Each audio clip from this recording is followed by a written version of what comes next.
না, এটা তো প্রমাণ হয়ে যাচ্ছে না কি আহ, যে পুলিশ দলদাস হয়ে কাজ করতে করতে 12 AM আর 12 PM এর মধ্যে ডিফারেন্স বুঝতে পারছে না কি 12:30 AM আছে না PM আছে, যা ইচ্ছা তা লিখে দিচ্ছে। কেন?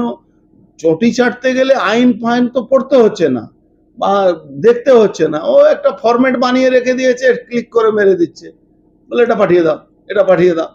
আপনি দেখেছেন তো একদিনের মধ্যে 2 ঘন্টা 1 ঘন্টা ডিফারেন্সের মধ্যে এখানেও ডেকেছিল, আবার লালবাজার এতে ভবানী ভবনেও ডেকেছিল। মানে কোনো জ্ঞান বলে কিছু নেই। ও চটি চাটতে গেলে যারা এইসব করছে তারা মূর্খ আছে, তারা বুঝতে পারছে না কি যেদিন সময় পাল্টাবে তাদেরকে রিটায়ারমেন্ট হওয়ার পরেও আমরা ডাকবো, চিন্তা করার কোনো ব্যাপার নেই। এটা ভুলে যাবেন না কি আমরা রিটায়ারমেন্ট হলে আমরা মনে থাকবে না, বা যারা